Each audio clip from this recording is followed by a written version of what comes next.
Hello everyone, my name is Surabhi Singh. Welcome to the lecture series of a general science subject chemistry for the exam CGPDTM patent officer. तो chemistry subject में आपका ये पहला lecture है acid and base. इसके पहले मैंने physics के 9 लेक्चर्स अपलोड किए हैं। वीडियो हार्डली 15 to 20 मिनट्स तक जाता है, तो मैंने सारे टॉपिक कवर किए हैं। आज मैं शुरू कर रही हूँ सबसे ईजी टॉपिक से, एसिड एंड बेस। होपफुली आपकी तैयारी बहुत अच्छी चल रही होगी। वीडियो के व्यूज़ से समझ में आ रहा है कि आपकी प्रिपरेशन बहुत अच्छी चल रही है। तो चलिए डिस्कस करते हैं acid and base. Acid basically आपका वो सब्सटेंस है जो वाटर के साथ डिसॉल्व होने पर हाइड्रोजन आयन देता है। ध्यान से सुनिएगा, एसिड मतलब हाइड्रोजन, एसिड मतलब हाइड्रोजन। और अगर बेस की बात करूँगी तो बेस का मतलब आएगा हाइड्रोक्सिल। ठीक है, कंफ्यूज मत होना। तो अगर मैं एसिड की बात करती हूँ तो acid is a substance which provide hydrogen ion on dissolving in a water.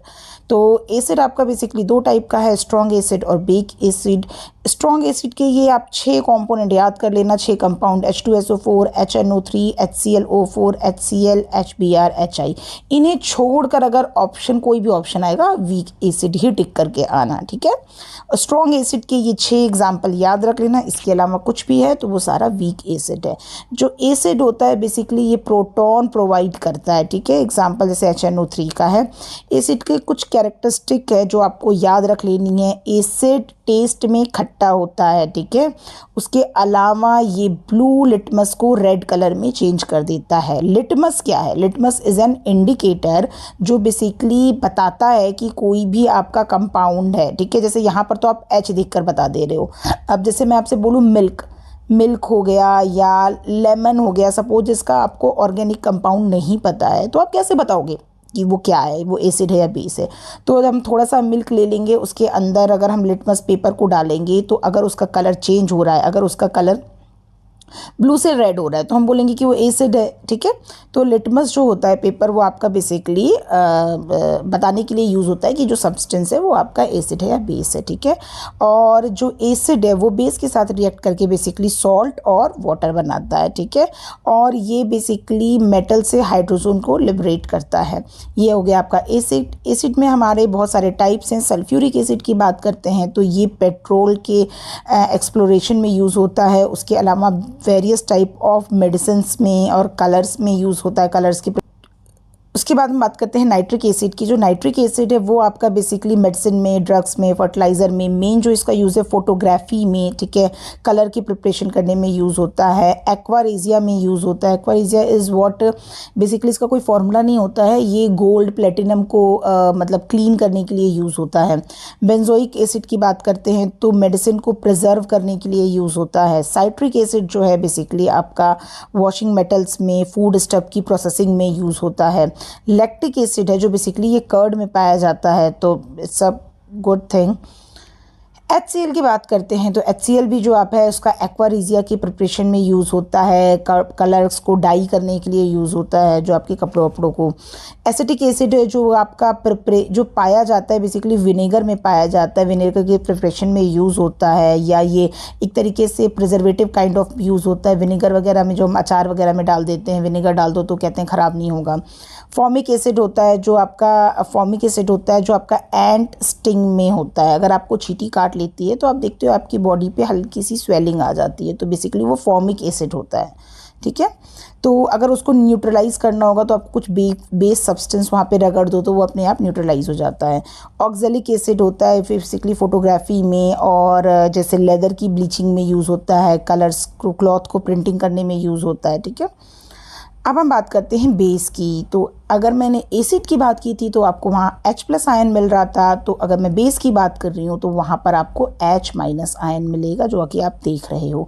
तो ये सारे आपके NaOH, NH4OH, अगर आपके कोई फार्मूला दिया हुआ है उसमें OH आयन प्रेजेंट होगा तो आप आँख बंद करके उसको बेस टिक कर देना।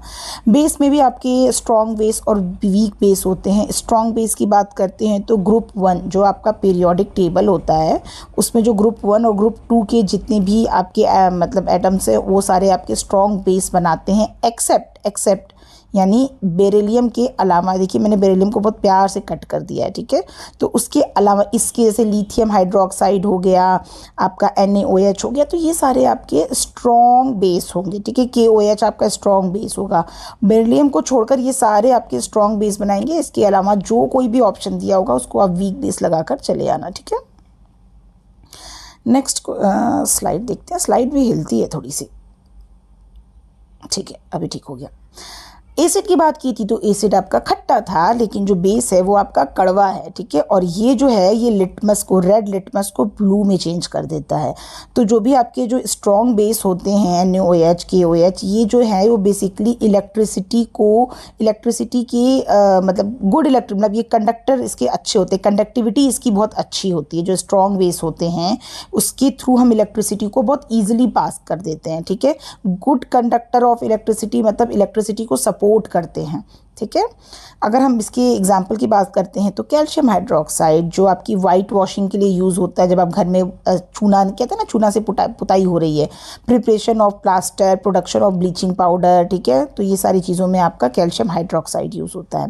कास्टिक सोडा है बेसिकली सोप को बनाने के लिए यूज़ होता है, और पेट्रोलियम की प्योरीफिकेशन में यूज़ होता है, और क्लॉथ और पेपर के प्रोडक्शन में यूज़ होता है। मैन्युफैक्चरिंग ऑफ ड्रग्स, जो आपकी मेडिसिन वगैरह का भी कुछ होता है उसमें यूज़ होता है। पोटेशियम हाइड्रोक्साइड होता है जो आपका सॉफ्ट सोप बनाने में यूज़ होता है। जो बेबी सोप होते हैं या जो मतलब आप देखते हो डव वगैरह हैं जो वो थोड़े सॉफ्ट होते हैं, तो वहाँ पर आपका पोटेशियम हाइड्रोक्साइड यूज़ होता है।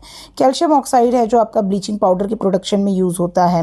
मैग्नीशियम हाइड्रोक्साइड है, ये आपका देखो ये बहुत इंपॉर्टेंट है, जहाँ पर मैंने इंपॉर्टेंट लिख दिया, ये मैंने बोल दिया, वो बहुत ही इंपॉर्टेंट है। जैसे आप जानते हो कि आपको एसिडिटी हो जाती है कभी, मतलब स्टमक में गैस ज़्यादा हो जा रही है, तो इस केस में आपको क्या खाना चाहिए? तो आप मैग्नीशियम हाइड्रोक्साइड खा लोगे तो आपकी जो एसिडिटी है वो मतलब न्यूट्रलाइज हो जाएगी। तो ये बहुत इंपॉर्टेंट है कि अगर एसिडिटी हो रही है तो हम इसमें से कौन सा सोडा या क्या ले सकते हैं, baking soda, casting soda, magnesium hydroxide. तो जो मैग्नीशियम हाइड्रोक्साइड है बेसिकली एसिडिटी को रिमूव करता है ह्यूमन बॉडी से। मैग्नीशियम ऑक्साइड है, ये एक्चुअली एक सप्लीमेंट है रबड़ का, ठीक है। ये ड्रग्स की मैन्युफैक्चरिंग में यूज़ होता है।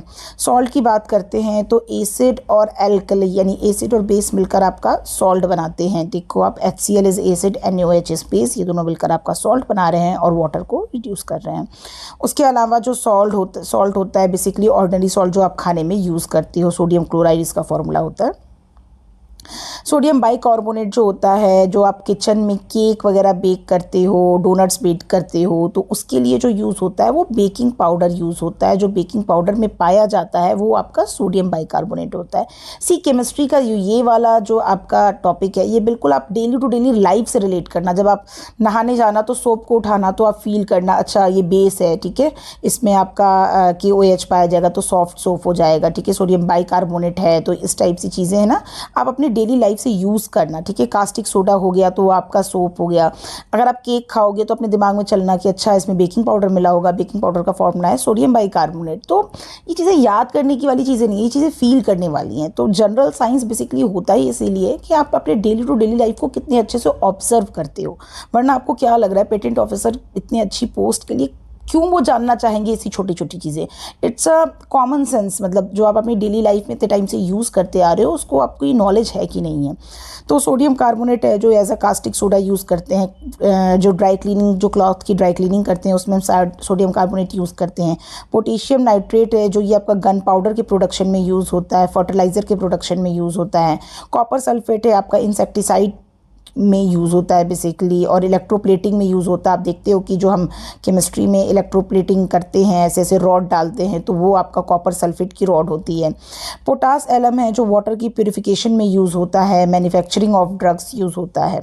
पीएच वैल्यू क्या है? पीएच वैल्यू इज़ कि एक तरीके से नंबर है जो आपका इंडिकेट करता है कि सपोज़ पीएच की वैल्यू 7 है, तो इसका मतलब कि न्यूट्रल, आप यहाँ पे न्यूट्रल पे हो, ठीक है।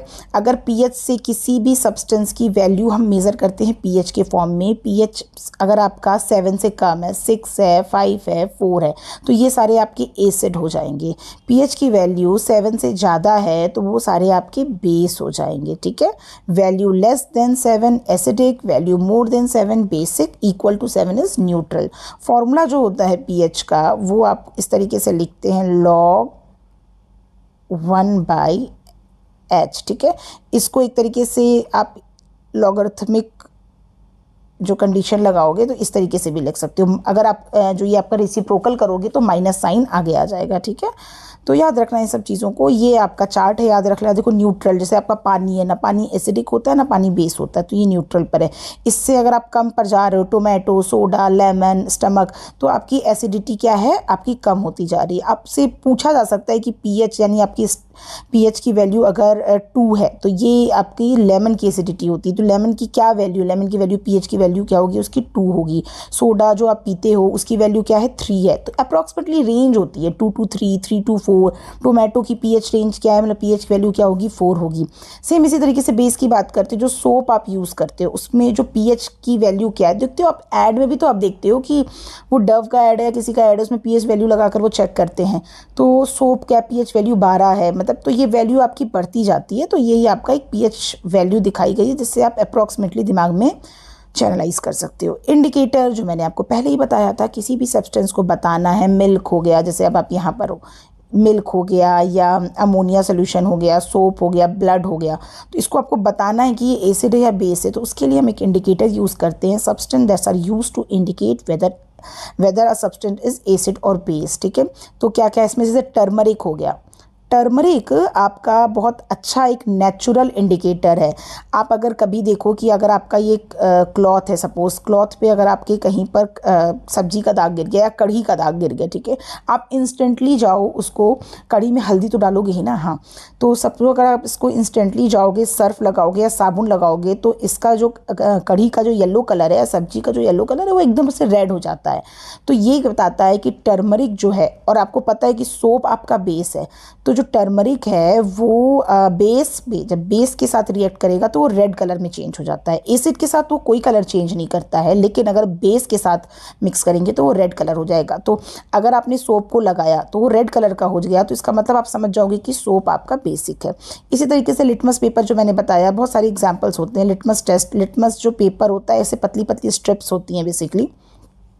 इसको अगर आप किसी एसिडिक सोल्यूशन में डालते हो, सपोज आप इस पेपर को अगर आप इसके अंदर डालोगे, अगर इसका कलर रेड हो गया तो इसका मतलब जो ये सोल्यूशन है वो आपका एसिडिक है। अगर इसका कलर ब्लू हो गया तो आप कहना कि इसका जो सोल्यूशन है ये बेसिक है। तो बिल्कुल लिटमस टेस्ट करना पड़ता है किसी भी सब्सटेंस को बताने के लिए कि वो एसिड है या बेस है। जो लिटमस होता है बेसिकली लिचेन से एक्सट्रैक्ट किया गया होता है।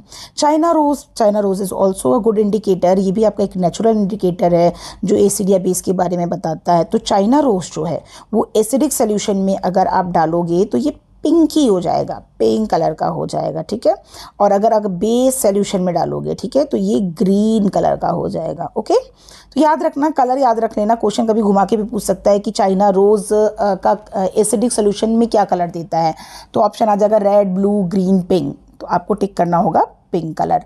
फिनोफ्थलीन, याद रखना कि फिनोफ्थलीन जो है वो बेस के साथ पिंक कलर देता है। Phenolphthalein is another indicator giving a pink colour in case of base solution. याद रखना, चाइना रोज जो था वो एसिड के साथ ब्लू कलर दे रहा था, जबकि जो आपका फिनोफ्थलीन है वो बेस के साथ पिंक कलर कर देता है, और एसिडिक सोल्यूशन में वो कलरलेस रहता है। तो ये भी पूछ देता है कि फिनोफ्थलीन को जब हम एसिडिक सोल्यूशन में डालेंगे तो क्या कलर आएगा, रेड, ब्लू, पिंक या नन ऑफ दीज या कलरलेस। तो आपको याद रखना कलरलेस टिक करना है। क्वेश्चन देख लेते हैं। देखो कितना प्यारा क्वेश्चन पूछा है, ये आपका 2018 का क्वेश्चन है। ये क्वेश्चन का लेवल देखो। All acid have one of the following element as a common, oxygen, hydrogen, nitrogen, sulphur.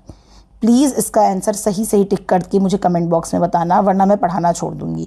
अगर इसका आंसर आपने सही कमेंट बॉक्स में दिया तभी मैं नेक्स्ट वीडियो अपलोड करूंगी। होपफुली आपको समझ में आ रहा होगा कि लेवल कितना इजी है, बस आपको ढंग से पढ़ने की ज़रूरत है। बस मैं 10 अगस्त तक मैं आपका पूरा केमिस्ट्री और बायो कंप्लीट कर दूंगी। तो जनरल साइंस के जो 30 क्वेश्चन है डियर स्टूडेंट, वहाँ पे आपकी श्योरिटी एटलीस्ट 25 to 26 मार्क्स की हो जाएगी। रही बात इंग्लिश की, जिन बच्चों को इंग्लिश से डर लग रहा है तो इंग्लिश के सिर्फ ग्रामर के रूल देख लो। एंटोनिम सिनोनिम भगवान भरोसे जाओ, ये कोई लास्ट 1 मंथ टाइम नहीं है आपके पास एंटोनिम सिनोनिम्स पे काम करने का, ठीक है। लेकिन जो काम करने का टाइम है वो आपका जनरल साइंस पर है, करंट अफेयर्स पर है, ठीक है। यहाँ से आपको पता है कि अगर आप पढ़ोगे तो कुछ ना कुछ पाओगे ही एग्जाम में। एंटोनिम सिनोनिम्स बहुत वास्ट है, लेकिन ग्रामर की रूल्स पढ़ सकते हो, ठीक है। तो आपका मेन फोकस रहेगा करंट अफेयर। करंट अफेयर से अगर आप 25 मार्क्स ले आए, और अगर आप जनरल साइंस से 25 ले आए और बाकी रीजनिंग वगैरह से तो आप कर ही लोगे, वो इतने टैलेंटेड हो आप लोग, कर लोगे, तो आपका 100+ मार्क्स आराम से आ जाएगा। तो डियर स्टूडेंट, पॉजिटिव होकर प्रिपरेशन करो, जनरल साइंस का कोई क्वेश्चन गलत मत करना, करंट अफेयर का मैक्सिमम कवर करना, तो फिर आप बिल्कुल प्रीलिम्स क्वालिफाई करोगे, तो फिर हम मेंस की प्रिपरेशन में मिलेंगे। Thank you so much.